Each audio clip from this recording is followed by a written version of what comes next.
You know, it's hard to believe that this week will bring the debut of The Simpsons' 31st season.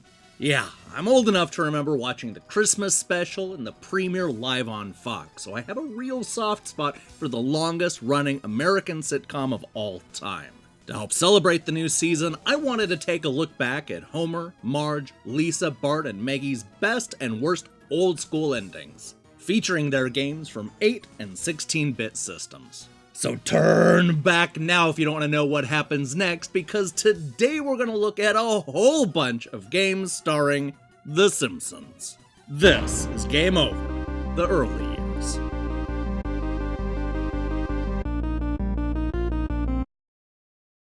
From the moment the show debuted 30 years ago, everybody knew that it was only a matter of time before there were games based on The Simpsons. It took Acclaim about a year to pump out Bart vs. the Space Mutants, which opened up the floodgates for a popular arcade game, 4 more console releases, 3 titles exclusively to handheld devices, this Windows PC oddity, a Krusty the Clown puzzle game, and 2 completely different Itchy and Scratchy spin-offs. And that's just in the first 4 years. For this episode, we're gonna skip over the Game Boy trilogy and all those spin-offs. I don't know, maybe we'll find time to look at the rest of those endings in the future, but for now, we're gonna focus exclusively on the 6 main series games released on home consoles and in the arcade. Now let's start at the beginning with Bart vs. the Space Mutants. As the title suggests, this is the story of what happens when a bunch of aliens from another planet come down to Earth to take over the bodies of innocent Springfielders in hopes of creating a weapon that will help to take over the planet. Thankfully, Bart has a pair of X-ray glasses that'll help him avoid the space mutants and destroy, hide, change, and otherwise ruin the objects the aliens are trying to collect. In other words, it has the exact same plot as They Live, only without the social commentary and 10-hour fight. Now the idea is that Bart will need to run through downtown Springfield spraying purple objects. This leads to a race through the shopping mall in a search for hats, followed by a balloon chase at the Krusty Land amusement park, and exit signs at the Springfield Museum of Natural History. Our final stop is the same nuclear power plant that employs Homer. We track down all those power rods and find Maggie, and this is what happens next.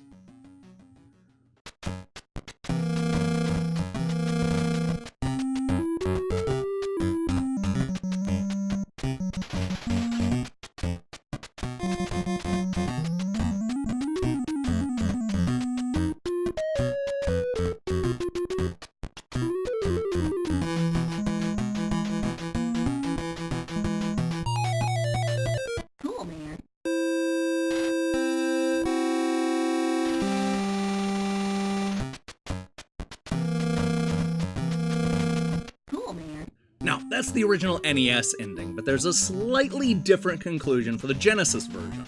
Let's just show that right now for good measure.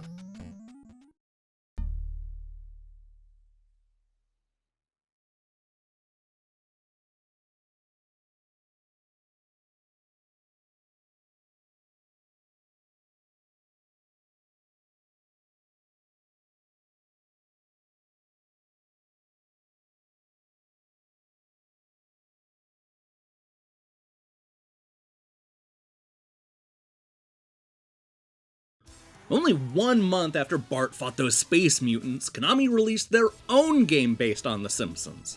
This was a 4-player beat-em-up that asked the question, what would happen if Waylon Smithers was a terrible jewel thief?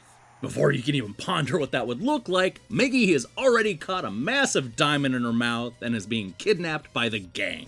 This sends the remaining Simpsons clan on a brief but violent quest to get her back. Once again, this starts in downtown Springfield, where well-dressed goons are there to slow down our smart-ass heroes. They track down the escaping Smithers and Krusty Land, where they eventually get into a fight with a giant balloon and fall into a cemetery. It's here where we not only get a fun nod to Treehouse of Horrors, but discover that Springfield Cemetery leads directly to Moe's Tavern. That's kinda weird, right?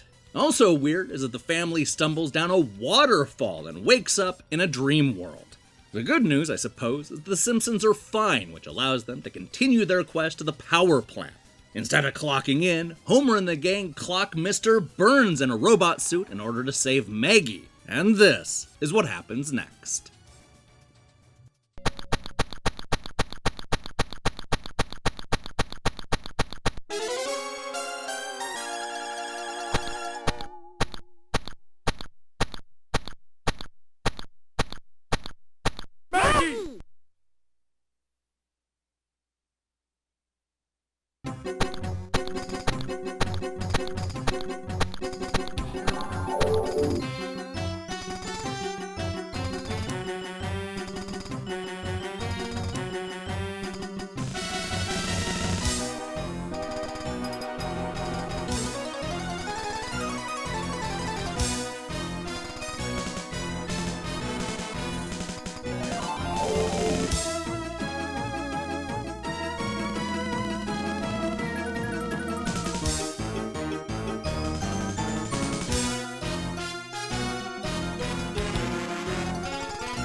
Not even a year after saving the planet from space mutants, Bart returns to the Nintendo Entertainment System with an even bigger target: the world!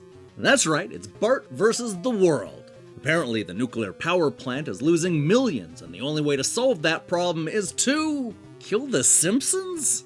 Alright, and to do that, Mr. Burns has spent a ton of money to set up an elaborate treasure hunt across the world. Yeah, like I said, it makes no sense. Here we get a culturally insensitive trek through China, Egypt, and the North Pole. This excursion eventually takes us to Hollywood, where the dream of becoming a star is suddenly within Bart's reach. We head to the soundstage and battle the evil Eric Von Burns. And this is what happens next.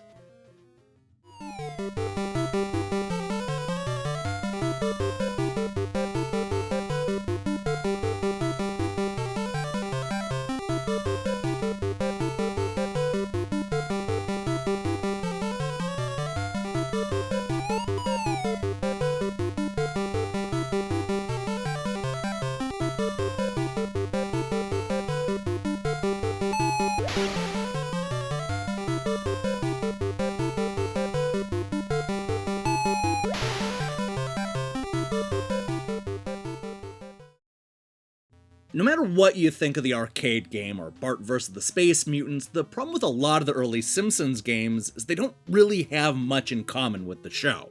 Sure, they use the popular faces and places, but most of the TV episodes didn't revolve around fighting a bunch of goons or saving the world from an alien invasion. Perhaps that's why we began to see Acclaim move away from these kinds of stories and instead focus on specific characters, nightmares, and virtual reality. This started with Bartman meets Radioactive Man, a game based on the superhero alter ego that first popped up in the second season of the show. It's late at night and Bart is in his treehouse reading the latest issue of his favorite comic, Radioactive Man. But what's this? Radioactive Man is nowhere to be found. Where could he be? It's at this moment when Fall Out Boy shows up and mumbles poorly written lyrics at Bart. Wait, no, that's not what's written here. Hang on. It's at this moment when Fall Out Boy shows up to tell Bart that Radioactive Man is in trouble and only Bartman will be able to fight the three supervillains and save the day. And you know what? That's exactly what he does. Look, this is a middling action game with a completely forgettable ending, so instead of prolonging the pain, let's just cut to the part where Bartman and Radioactive Man team up in an effort to beat Braino. Here is what happens next.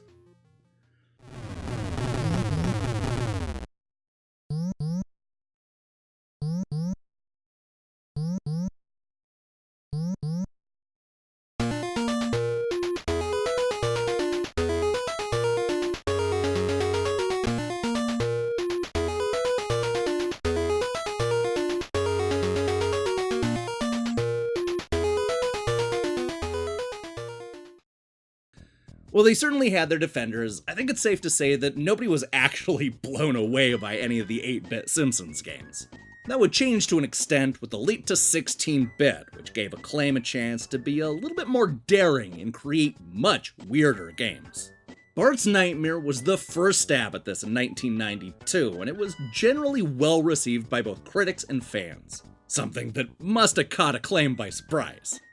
If you can read the 2-word title, then you already know the story of this game.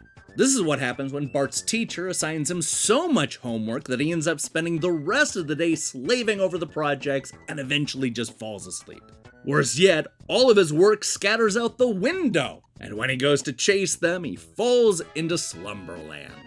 This gave the developers the freedom to do whatever they wanted, which meant getting stages where you fly around the sky as Bartman, a bit where our hero is being chased by cartoon characters Itchy and Scratchy, a section where you terrorize the city as Bartzilla, and this harrowing stage where Bart dreams that he's Indiana Jones.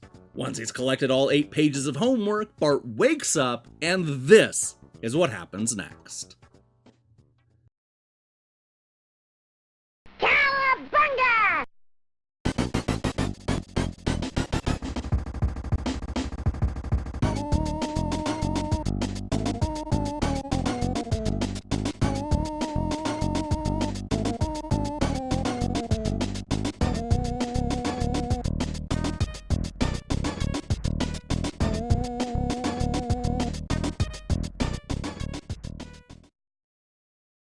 So there was a real sense in the early 1990s that virtual reality was about to become the next big thing. A lot of this came from the box office success of The Lawnmower Man and news of VR bars popping up around the country. Sculptured Software was quick to jump on this premature trend and give us Virtual Bart, which allowed them to create similarly standalone levels just like the last game, only without waiting for Bart to fall asleep. Believe it or not, this actually has less of a story than Bart's Nightmare. It's science fair day at school, so everybody's showing off their newest inventions and experiments. But things take a turn for the worse when Bart walks into a mysterious room and gets strapped into a spinning virtual reality game. It's here where he experiences what it would be like to be a dinosaur, an escaping pig, in a post-apocalyptic biker gang, and even a baby. After he gets done pretending to go down a water slide and throw tomatoes at his classmates, he's freed of this contraption, and this is what happens next. All right! Ooh. Ooh. Oh. Ooh. Oh. Ooh.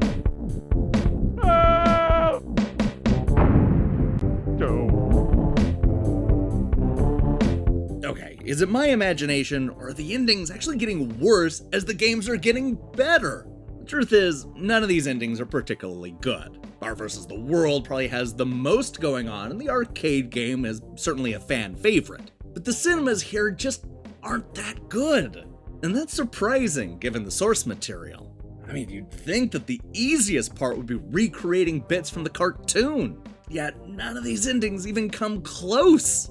And I think that's the problem across the board when it comes to all of these games. They fundamentally misunderstand what people liked about The Simpsons. Sure, there were the characters and the catchphrases, but the reason this show has managed to stay on the air for 30 years is because of the jokes. None of these games have the jokes. I know, that's hard when you're dealing with 8 and 16-bit hardware, but it's not impossible.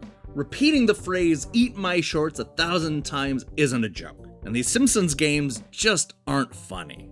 If this is what the TV show was like, then it would have been canceled in its very first season.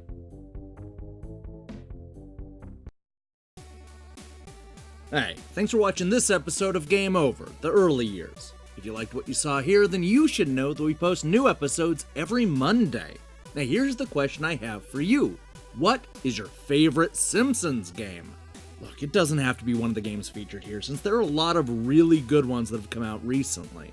Let me see your picks in the comments below. In other news, this is going to be a week full of surprises. Look for a bunch of reviews of games nobody else is talking about, but we're gonna change that. In the meantime, I strongly recommend you click that subscribe button and support what we're doing here. Until then.